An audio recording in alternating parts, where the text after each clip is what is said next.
Naisip mo na ba kung sino ang mga Kananeo at ano talaga ang nangyayari sa pakikibaka sa pagitan nila at ng mga Israelita? Sa loob ng maraming siglo, pinangungunahan ng mga Kananeo ang rehiyon na kilala ngayon bilang Levant.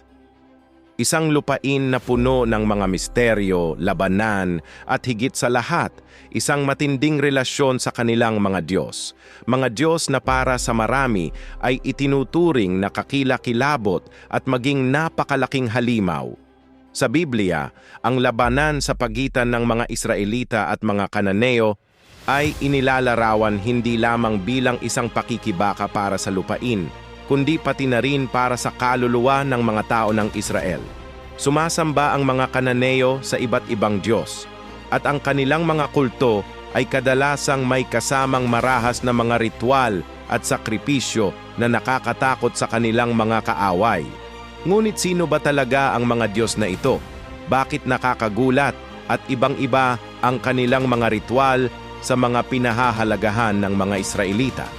Sa video na ito, susuriin natin ang kamangha-manghang kasaysayan ng mga Kananeo, mauunawaan ang kanilang mga pangunahing Diyos, at matutuklasan kung paano ang kanilang mga paniniwala at mga relihiyosong gawain ang nasa puso ng kanilang pakikibaka sa mga Israelita. Pag-uusapan natin ang tungkol kay Baal, Ashtarth, at iba pang mga Diyos na sinasamba noong sinaunang panahon, at kung paano gumanap ng mahalagang papel ang kanilang mga figura sa mga labanan para sa lupang pangako. Ang pakikibaka ng mga Israelita ay hindi lamang isang labanang militar. Isa rin itong espiritual na labanan kung saan ang mga paniniwala tungkol sa mga Diyos ang humubog sa kapalaran ng isang bayan. Maghanda na matuto ng higit pa tungkol sa sinaunang kabihasnang ito at unawain ang papel ng kanilang mga Diyos sa isang kwentong nananatili pa rin hanggang ngayon. Sino ang mga Kanaanita at ano ang tunay na kahulugan ng kanilang mga nakakatakot na Diyos? Manatili sa amin upang malaman. Ang mga Kanaanita ay isang sinaunang tao na nanirahan sa rehiyon ng kasalukuyang Palestina bago pa man dumating ang mga Israelita. Ang kanilang kasaysayan ay pangunahing isinalaysay sa mga aklat ng Henesis at Exodo sa Lumang Tipan. At ang mga salaysay na ito ay tumutulong sa atin na maunawaan ang pinagmulan ng mga Kanaanita at ang kanilang relasyon sa mga Israelita. Ayon sa Biblia, ang mga Kanaanita ay mga inapo ni Canaan, ang anak ni Ham, na isa sa mga anak ni Noe. Ang kwento ay nagsisimula sa isang mahalagang pangyayari pagkatapos ng baha. Si Noe, ang matuwid na taong nakaligtas sa kapahamakang ipinadala ng Diyos, ay nagtanim ng isang ubasan at nang anihin ang mga bunga nito, ay nalasing at nakahiga ng walang takip. Nang pumasok ang kanyang anak na si Ham sa tolda at nakita ang kanyang ama na hubad, sa halip na takpan ito ng may paggalang, pumunta siya upang sabihin sa kanyang mga kapatid na sina Shem at Japhet. Nang marinig ni na Shem at Japhet ang nangyari, bilang paggalang, kumuha sila ng balabal at lumakad pa atras upang hindi makita ang kahubaran ng kanilang ama at tinakpan ng katawan. Nang magising si Noe mula sa kanyang alak at malaman ang nangyari, siya ay nagalit at sa isang sumpa ay ipinahayag na ang anak ni Ham na si Canaan ay magiging alipin ng kanyang mga kapatid na sina Shem at Japhet. Sumpain si Canaan, siya ay magiging alipin ng mga alipin ng kanyang mga kapatid. Genesis 9:25. Mula sa sandaling iyon, ang mga inapo ni Canaan, ang mga Kananeo, ay minarkahan ng sumpang ito at ang kanilang kapalaran ng pagkaalipin ay maiuugnay sa mga tao ng Israel.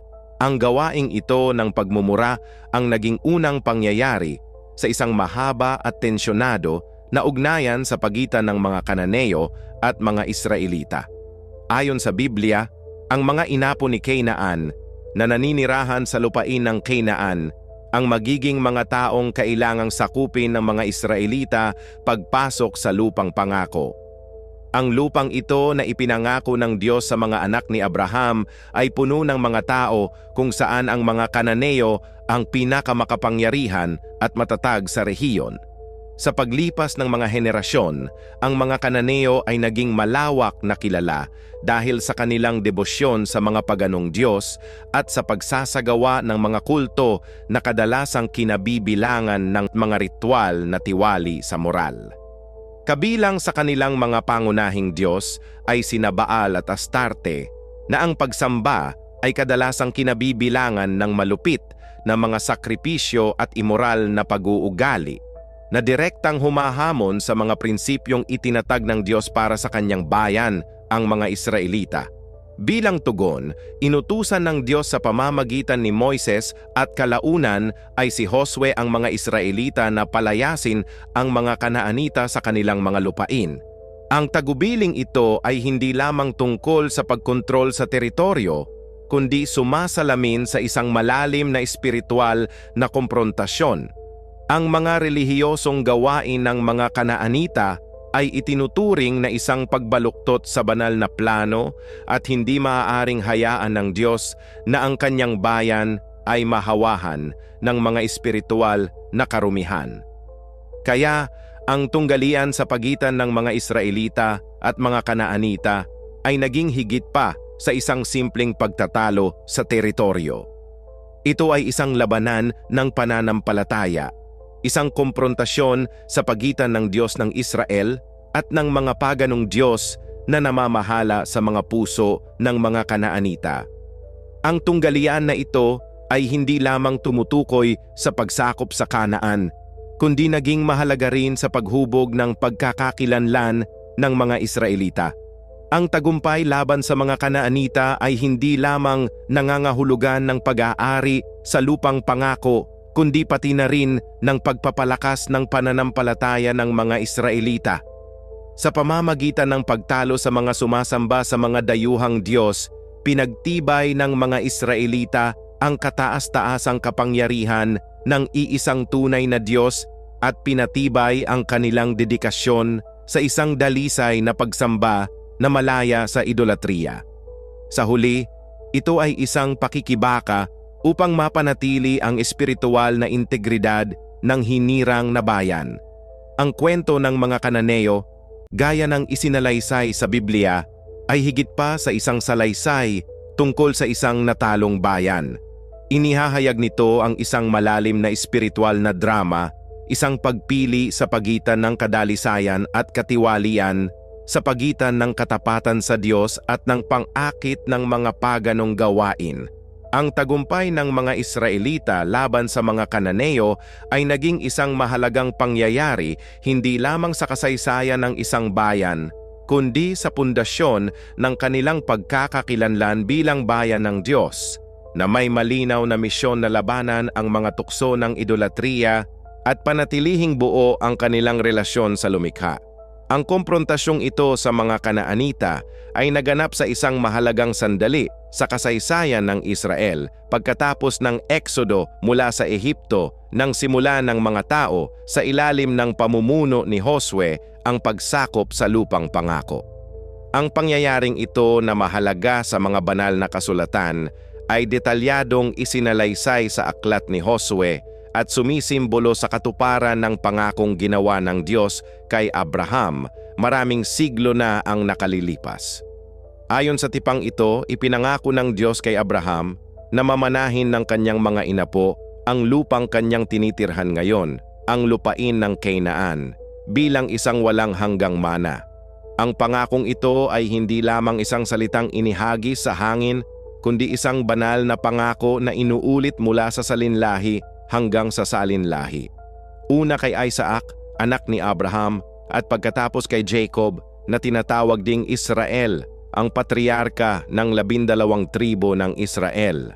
Sa makatuwid, ang pagmamay-ari ng mga Israelita sa Kanaan ay hindi lamang isang militar o heograpikong pananakop, kundi ang tapat na katuparan ng isang banal na pangako, isang tanda ng katapatan ng Diyos sa kanyang salita na nanatili mula sa panahon ni Abraham at naipakita sa kasaysayan ng mga piniling bayan. Kaya ang salaysay ng pananakop sa Canaan ay higit pa sa pananakop lamang sa teritoryo. Ito ay isang kwento ng pananampalataya, paglaban sa idolatriya, at ang pagpapatibay ng isang bayang sa pamamagitan ng pananatiling tapat sa kanilang Diyos ay tumupad sa tadhanang inilatag para sa kanila na nagtatak sa kanilang pagkakakilanlan bilang bansang pinili upang isagawa ang mga banal na layunin sa lupa. Isinalaysay ng Biblia na matapos mapalaya ang mga Israelita mula sa pagkaalipin sa Ehipto sa ilalim ng patnubay ni Moises, sila ay nagpagala-gala sa disyerto sa loob ng 40 taon. Sa panahong ito, ginabayan ng Diyos ang mga tao, itinatag ang kanyang mga batas, at inihanda ang bagong henerasyon upang makapasok sa lupang pangako. Gayunpaman, sa ilalim ni Josue, ang kahalili ni Moises, sa wakas ay naangkin ng mga Israelita ang lupain ng Canaan, ang lupain ng mga Kananeo. Ang pagpasok ng mga Israelita sa Canaan ay hindi naging simple o mapayapa. Ang lupain ay tinitirhan na ng iba't ibang tao, kabilang na ang mga Kananeo, na ang mga nakukutaang lungsod at mga paganong Diyos ay naging malaking balakid sa mga Israelita. Inilalarawan ng Biblia ang pakikibaka para sa lupain bilang mabangis na may madugong labanan at mga sandali ng matinding katapangan at pananampalataya. Si Josue, na pinili ng Diyos bilang pinuno, ay gumabay sa hukbong Israelita sa maraming kampanya laban sa mga Kananeo mula sa bantog na labanan sa Jericho, kung saan bumagsak ang mga pader ng lungsod matapos silang libutin ng mga Israelita sa loob ng 7 araw hanggang sa pagsakop sa iba pang mahahalagang lungsod sa rehiyon. Ang pagsakop ng mga Israelita sa Canaan ay itinuturing na isang gawa ng banal na hustisya dahil ang mga Kananeo, kasama ang kanilang idolatriya at immoral na mga gawain, ay lumihis sa mga daan ng Panginoon. Inutusan ng Diyos ang mga Israelita na sirain ang maraming lungsod ng mga Kananeo at palayasin ang mga tao mula sa lupain dahil ayon sa Biblia, ang kanilang mga gawain tulad ng pag-aalay ng bata at pagsamba sa mga Diyos tulad ni Nabal at Asharet ay kasuklam-suklam sa paningin ng Diyos. Sa maraming pagkakataon, tinagubilinan ang mga Israelita na huwag makipagkasundo o makipag-alyansa sa mga Kananeo upang mapanatili ang kadalisayan ng pananampalataya ng mga Israelita. Gayunpaman, ang kwento ng pananakop ng Kanaan ay nagbibigay diin din sa kahalagahan ng pagsunod. Si Josue, kasama ang kanyang matibay na pangako sa Diyos, ay sinunod ng tumpak ang kanyang mga utos at sa pamamagitan ng pagsunod na ito, napagtagumpayan ng mga Israelita ang mga puwersa ng mga Kananeo. Nagbabala rin ang Biblia tungkol sa panganib ng pagsuko sa impluensya ng mga Kananeo dahil ipinangako ng Diyos ang lupain sa Israel. Ngunit ang katuparan ng pangakong iyon ay nakasalalay sa katapatan ng mga Israelita sa Panginoon. Kaya, ang pananakop ng Kanaan ay hindi lamang isang kwento ng digmaan at pananakop, kundi isang espiritual na salaysay kung saan ang mga Israelita na ginagabayan ng pananampalataya at banal na pangako ay nahaharap sa mga hamon hindi lamang mula sa mga panlabas na kaaway, kundi pati na rin sa mga panloob na pakikibaka. Ang tagumpay sa Canaan ay kumakatawan higit sa lahat sa tagumpay ng Diyos ng Israel laban sa mga huwad na Diyos ng mga Kanaanita na nagtatag ng kataas-taasang pananampalataya sa iisang Diyos laban sa mga paniniwalang sumasamba sa Diyos-Diyusan ng mga paganong tao. Sa makatuwid ang pagmamay-ari ng lupang pangako ay katuparan ng isang walang hanggang tipan sa pagitan ng Diyos at ng mga tao ng Israel. Ang mga Kanaanita ay isang taong malalim na nalubog sa politeismo, naniniwala at sumasamba sa iba't ibang Diyos at Diyosa na kumakatawan sa mga puwersang natural at kosmiko. Ang relihiyong Kanaanita ay minarkahan ng matinding espiritual na mga gawain at ritual na naglalayong tawagin ang mga Diyos na ito upang matiyak ang pagkamayabong ng lupain, magandang ani at kasaganaan para sa mga tao. Ang kataas-taasang Diyos ng kanilang panteon ay si El, isang Diyos na itinuturing na lumikha ng sansinukob. Si El ay madalas na inilalarawan bilang isang kagalang-galang na figura na nauugnay sa isang sagradong oak na kumakatawan sa kanyang malalim na koneksyon sa kalikasan at banal na kapangyarihan. Bilang ama ng lahat ng mga Diyos ng Kanaanita, si El ang pangunahing figura sa tuktok ng hierarkiya ng relihiyon ng mga Kanaanita na itinuturing na isang Diyos ng kapayapaan at kosmikong katatagan na ang kanyang kapangyarihan ay sumasaklaw sa lahat ng larangan ng paglikha. Kasama ni El ang kanyang asawang si Asher, isang diyosa ng pagkamayabong, kalikasan at kasaganaan.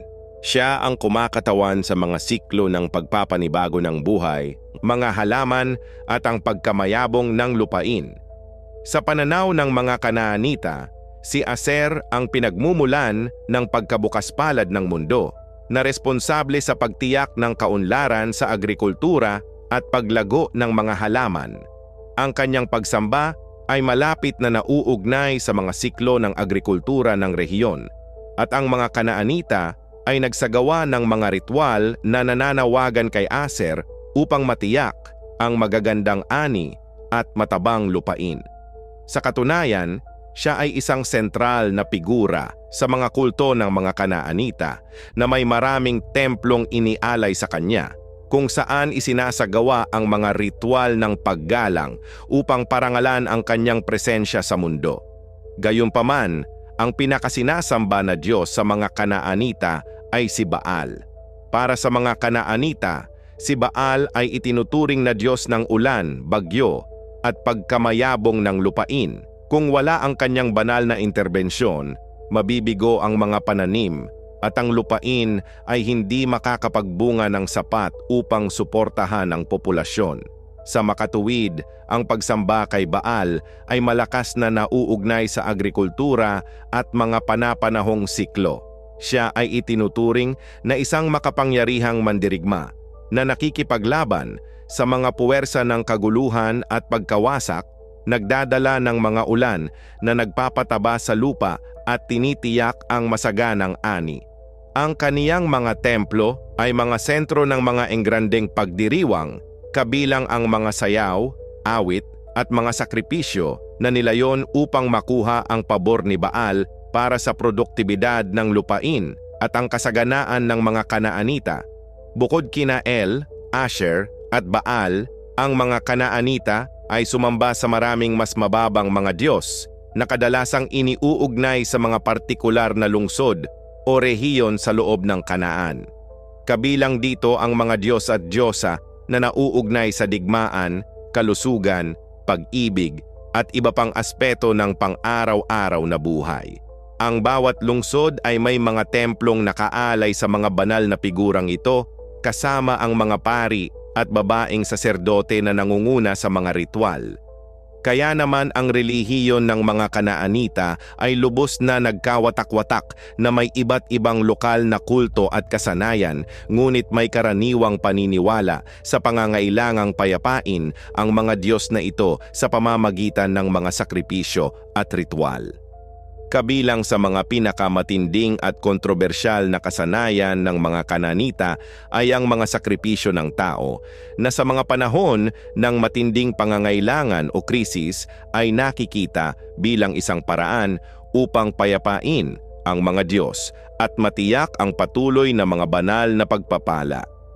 Sa mga panahon ng tagtuyot o taggutom, halimbawa, ang mga Kanaanita ay nagsasakripisyo ng mga bata o mga bilanggo ng digmaan na naniniwala na ang pag-aalay ng buhay ng tao ay magagarantiya sa pabor ng Diyos at titiyakin ang katabaan ng lupain. Ang mga ganitong sakripisyo na malawakang kinokondena ng mga Israelita at iba pang mga tao noong panahong iyon ay sumasalamin sa tindi at sukdulang katangian ng ilang mga relihiyosong gawain ng mga Kanaanita. Ang isa pang nakakagambalang aspeto ng mga kulto ng mga Kanaanita ay ang mga ritual ng pagkamayabong na kadalasang may kasamang ritual na sekswal. Pinaniniwalaan na ang pagsasagawa ng mga sagradong sexual na gawain ay mag-aanyaya ng banal na pagkamayabong, na aakit ng mga pagpapala ng Diyos para sa lupain at makakasiguro ng magagandang ani. Ang mga ritual na ito ay bahagi ng mas malawak na tradisyon ng mga kulto sa pagkamayabong na naglalayong manawagan ng pagbabago ng buhay at kasaganaan ng mundo. Sa makatuwid, ang sexualidad ay isang mahalagang bahagi ng mga relihiyosong gawi ng mga Kanaanita. Madalas na nakikita bilang isang paraan upang makipagtulungan sa mga Diyos upang matiyak ang pagpapatuloy ng buhay at kasaganaan. Para sa mga Israelita, ang mga gawaing ito ng mga Kanaanita ay itinuturing na labis na imoral at isang paghamak sa kadalisayan ng pagsamba sa iisang tunay na Diyos.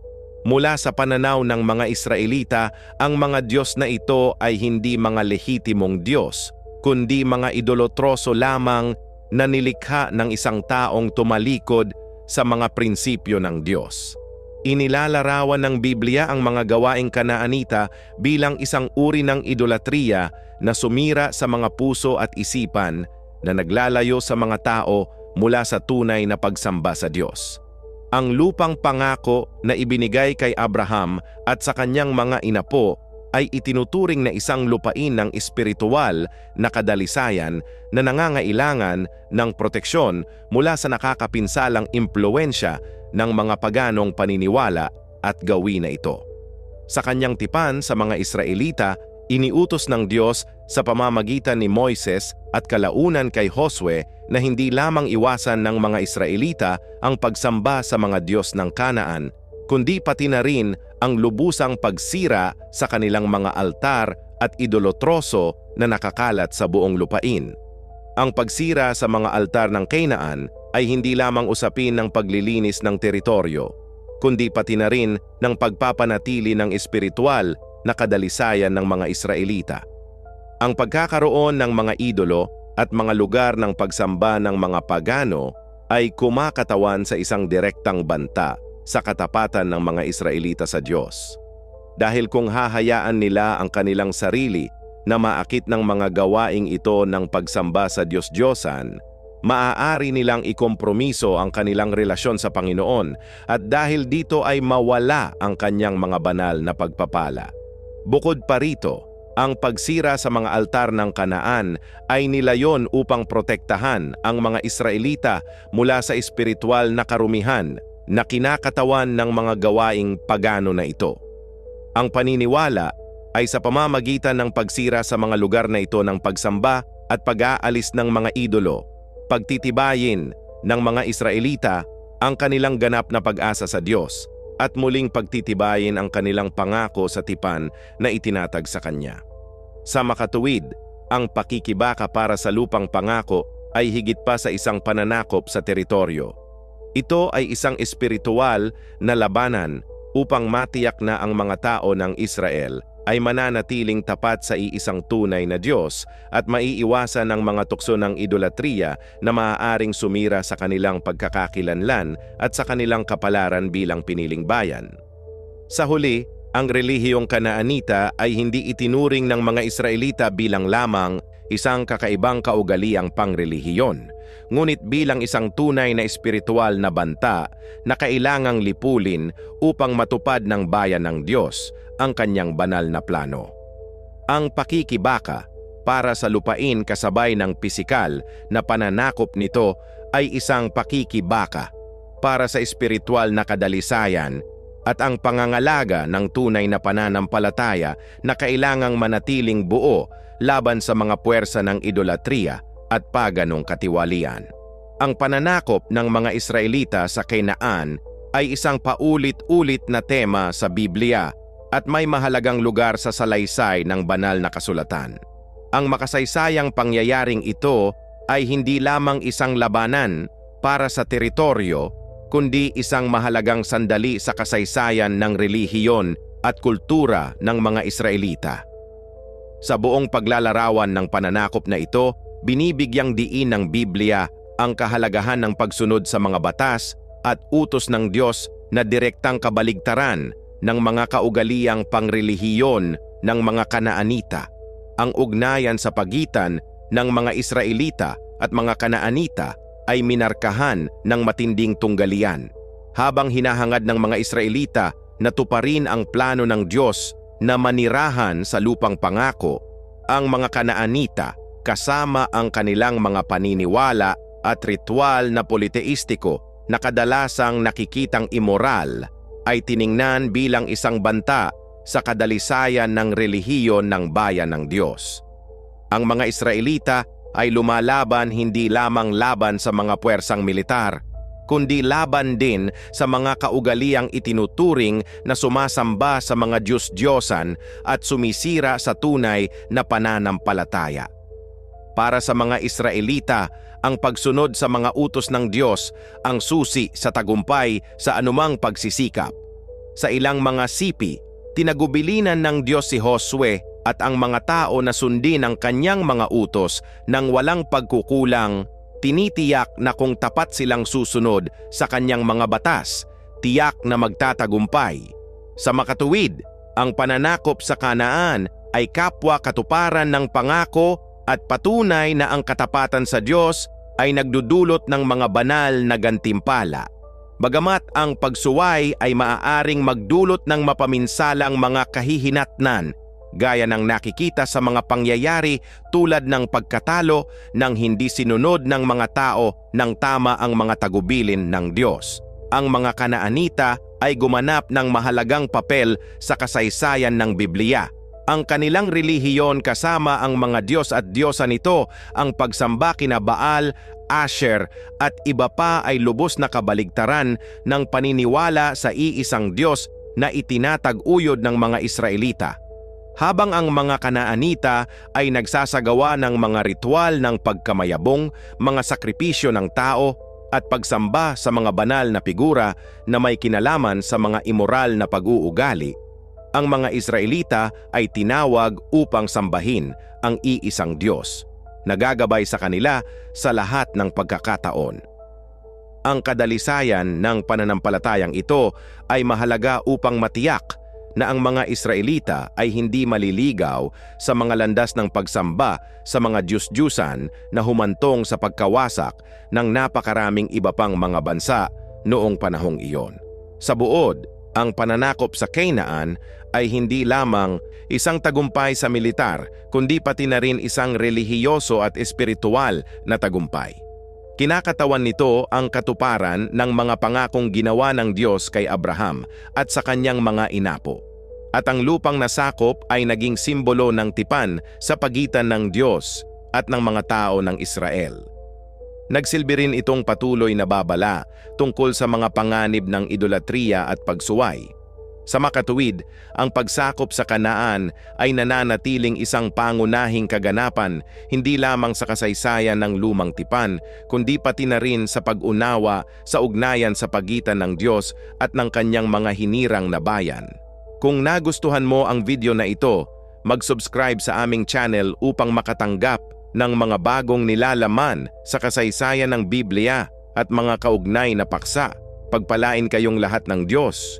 Magkita-kita tayo muli.